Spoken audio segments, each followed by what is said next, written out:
এই ঘুড়িটা তোদের দেবো না, এই ঘুড়িটা দেবে না, এই ঘুড়িটা দেবে না। বাড়িতে কেউ এসে চলে গেলে ভীষণই খারাপ লাগে। হ্যাঁ, দাদু দিদা এসছিল, চলে গেল, ভীষণ ফাঁকা ফাঁকা লাগছে। চলো tata. Hello, welcome to Kunal পাত্র ব্লগস। কেমন আছো সবাই? আশা করছি সবাই ভালো আছো। পুজো প্রস্তুতির অনেক কাজ আছে, সবটা করব, সবটা তোমাদের দেখাবো। চলো ভিডিওটা শুরু করা যাক। ঘুম থেকে উঠে শুনতে পাই বাইরে থেকে কি একটা জোরে জোরে শব্দ হচ্ছে। বাইরে বেরিয়েই দেখলাম ঘাসগুলো পরিষ্কার করে দিচ্ছে। তোমরা তো আগে দেখেছিলে, দেখো সাইডের জায়গাগুলো পরিষ্কার করে দিয়েছিল, তো এইবার ঘাসটাও পরিষ্কার করে দিল, বেশ ভালো লাগছে দেখে। আমাদের এবারের দুর্গাপুজোর মণ্ডপ সাজছে নতুন রূপে। কেন বলছি, দেখতেই পাচ্ছ ঠাকুরের পিছনের দিকে চালচিত্র হচ্ছে। তোমরা ভাববে এটা আবার কি ব্যাপার। না, আমাদের ঠাকুরের পেছনে চালচিত্র হয় না। যত বছর পুজো হচ্ছে, এই নিয়ে 37 বছর হতে যাচ্ছে, আমাদের কোনো দিনও পেছনে চালচিত্র হয়নি। আমাদের খোলা সাজ হয়, ঠাকুরের চুল থাকে ছাড়া ছাড়া, আর পেছনে চালচিত্র হয় না, এমনকি মুকুটও হয় না। তো এবারে দেখতেই পাচ্ছ কত বড় চালচিত্র হচ্ছে। আমি ভীষণই এক্সাইটেড রয়েছি যে পুরোটা ফিনিশিং দেখার জন্য কেমন লাগে, কারণ একরকম দেখে এসেছি বরাবর, এখন আর এক রকম হবে। তো বেশ ভালো লাগছে। আর কাকু দেখতেই পাচ্ছ এক বালতি আটা নিয়ে এসছে, ওগুলো খবরের কাগজে মাখিয়ে মাখিয়ে মারছে। আমি চালচিত্র বানানোও কিন্তু প্রথমবার দেখছি, তাই ভাবলাম তোমাদেরকেও দেখাই। তোমরা কি এর আগে চালচিত্র বানানো দেখেছো? যদি না দেখে থাকো, তোমাদের আশা করি ভালো লাগবে। আমি এর পরেও আপডেট দেব যদি আমার সামনে হয়। জানি না এর পরের কাজ কখন করতে আসবে, আশা করি পারবো দিতে। দুদিন বেশ অন্যরকম ছিল, খেতে বসার টাইমেও একটু গম গম করতো, কিন্তু আজকে আমরা ফাঁকা ফাঁকা একদম, মানে তিনজনেই বসছি। অন্যদিনও দাদু দিদা খেয়ে নিত আগে, কিন্তু অন্য ঘরে থাকতো, টিভি চলতো, একটা গম গমে একটা পরিবেশ ছিল। কিন্তু আজকে তিনজনে যেমন আবার বসছি, বেশ একটু খারাপ খারাপ লাগছে। আর যেহেতু আজকে শনিবার, নর্মাল মেনু হয়েছে, মানে নর্মাল বলতে আজকে আমাদের নিরামিষ। তো একটাই প্রবলেম, আগের দিন এই ওটা এটা ওটা খেয়ে আজকে আর এগুলো খাওয়া যায় না।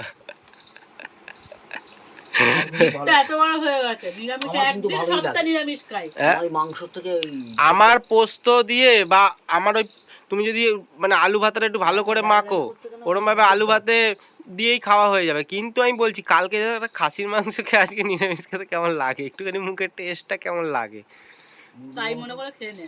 হ্যাঁ, মুরগির মাংস যদিও ভালো লাগে, খাসির মাংস আমার একদম ভালো লাগে। মুরগির মাংস এখন দাম কমে গেছে, 160 টাকা। যখনই আমি কিনতে যাই তখনই 190 টাকা, যেই সপ্তাহে কিনতে যাই। আগের সপ্তাহে গেলাম 190 টাকা, আগের সপ্তাহ তারপরের সপ্তাহে নেই, আবার কালকে দেখবে আবার দাম বেশি, দেখবো যে গেছি 160 টাকার নেই 180 টাকা, তখন আবার নিবি না, চলে আসবি কমলে আসবো। ঠিক আছে। তো কি কি করেছো আজকে? পোস্ত তো দেখতে পাচ্ছি, এই যে পোস্ত, আর তার থেকে ভালো খাওয়া ডাল, ঢেঁড়স ভাজা, পটল ভাজা। ঢেঁড়স ভাজা, পটল ভাজা, আচ্ছা ঠিক আছে। এই তোরা কি করতে এসেছিস রে? উড়িষ্যা আবাস। এই ঘুড়িটা আমি নেব, এই ঘুড়িটা তোদের দেবো না, এই ঘুড়িটা দেবে না, এই ঘুড়িটা দেবে না। এই ঘুড়িটা নিয়ে আয় দেখি এদিকে, এই ঘুড়িটা নিয়ে আয়, নিয়ে দেখি আমার কাছে, দেখি কেমন। একটা ঘুড়ি তিনজনে কে কে কে নিবি ঘুড়িটা? হ্যাঁ, নিয়ে দেখি ঘুড়িটা, এই ঘুড়িটা নিয়ে দেখি। তা এই তো ঘুড়িটা তো ঠিক আছে, এইদিকে শোন দেখি, ঘুড়িটা তো ঠিক আছে, এই একখানা ঘুড়ি ঠিক আছে। তিনজনে কে কে নিবি ঘুড়িটা এবার বল। তাহলে ওরা দুজন কি করবে? হ্যাঁ, এখান থেকে গিয়ে বাড়ি গিয়ে মারপিট করবি না তো? হ্যাঁ, তুই ওড়াবি, ঠিক আছে, ওকে একটু ওড়াতে দিবি, ওকে ওড়াতে দিবি, ঠিক আছে। একটা ঘুড়ি নিয়ে যেন মারপিট না দেখি, ঠিক আছে তো? এই একটা ঘুড়ি আছে বাবা, দেখো তো আকশিটা দিয়ে খোঁচা দিতে পারো নাকি, এই যে এই ঘুড়িটা, এই ঘুড়িটা দেখো তো। ঠিক আছে, যা ওটাই বার, যা যা ওটাই ওটা, মারপিট যেন না দেখি। আমাকে দে, আমাকে দে করে। সুতোটা ফেলে রেখে গেলি, এবার আমাদের পায়ে কাটবে বোকা। এই বিড়ালটা দেখছো, খুব মানে খালি নেওটা, গা নেওটা, দেখো খালি আসবে, দেখো কার পিছন পিছনে আসবে খালি ভাবছে। আয় এদিকে শোন, শোন এদিকে আয়, এদিকে আয়। ওই দেখো, ওই দেখো, দেখছো কি হয়েছে? খালি নাক টেনে যাবে, ঠান্ডা লাগে, লেগে যায় একটু অন্য টাইপের। কি হয়েছে, কি হয়েছে? ওই দেখো, ওই দেখো, ওইটা দেখো কি হয়েছে। হ্যাঁ, কি হয়েছে, কি হয়েছে? পুডলো, আর পুডলোটা আসছে না, পুডলোটাকে এক চড় মেরে দেয় বিড়ালটা, ওই জন্য পুডলো ভয় পাচ্ছে। পুডলো এদিকে আয়। দেখো একবার আওয়াজ পেয়েছে, দেখছো? হ্যাঁ না, হ্যাঁ না, এইটা আর আসবি না। ওই যখন আছে এদিকে, এদিকে এবারটা প্যাও প্যাও করে যাচ্ছে, একবার আদর করেছি, কেমন লাগে না দিলে? ও খেয়ে নেবে কিন্তু, ঠিক আছে? হ্যাঁ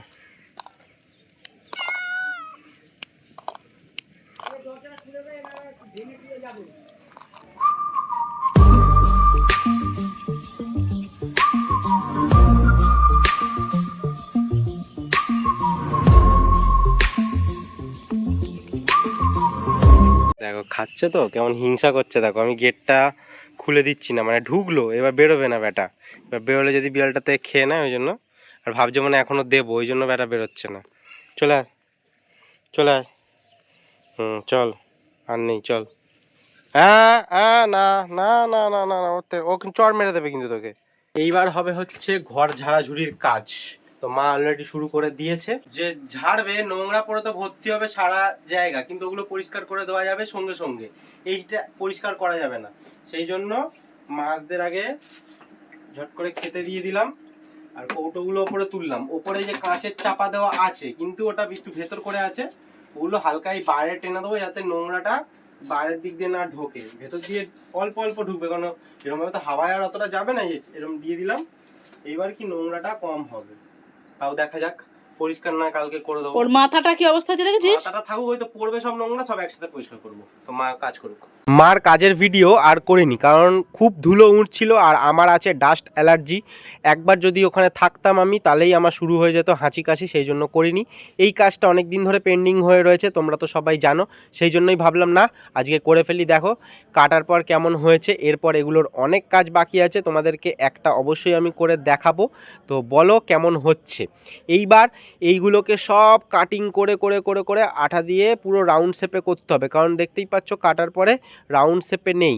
এবার এটাকে সুন্দর করে একটা রাউন্ড শেপ আনতে হবে, তাই জন্য ত্রিভুজ আকৃতি, অনেক রকম আকৃতি করে কাটতে হবে কাঁচি দিয়ে দিয়ে, তাহলে রাউন্ড শেপে আসবে। আর আঠা দিয়ে মারতে হবে, দিয়ে আঠাটা শুকিয়ে যাওয়ার পরে তারপরে সমান করে নিচ থেকে আগে কাটতে হবে। তারপরে যেই ডিজাইনটা করব, ভি শেপের ডিজাইন করি কি ইউ শেপের ডিজাইন করি, সেইটা এর মধ্যে করব। তো অনেকটা খাটনি তোমাদের আগে বলেছিলাম। তো বলো কেমন লাগছে কাজটা আমার। তো এইবার দেখো কেমন হয়ে গেছে, আর বোঝা যাচ্ছে না কিন্তু এর মধ্যে জয়েন্ট আছে। একদম সামনে দিয়ে দেখলে হালকা হালকা তাও বোঝা যাবে, কিন্তু এরপরে আরোই বোঝা যাবে না যখন কাটিং করে দেব। তো একটু ভালো লাগার জন্য তো খাটনি করতে হবে না। একটা কথা আছে না, শনিবার মানে হচ্ছে হাফ ডে, সেই জন্যই আজকের ব্লগটা একটু ছোটোখাটো হলো। কালকের ব্লগটা একটা ইন্টারেস্টিং টপিকের ওপর হতে চলেছে, অনেক দিনের পেন্ডিং টপিকের ওপর হতে চলেছে। আশা করি তোমাদের খুব ভালো লাগবে, এখন বলছি না, কালকের ব্লগে তোমরা বুঝতে পারবে। আজকের জন্য এতটাই, দেখা হচ্ছে নেক্সট ভিডিওতে। সবাই ভালো থেকো, সুস্থ থেকো, সাবধানে থেকো।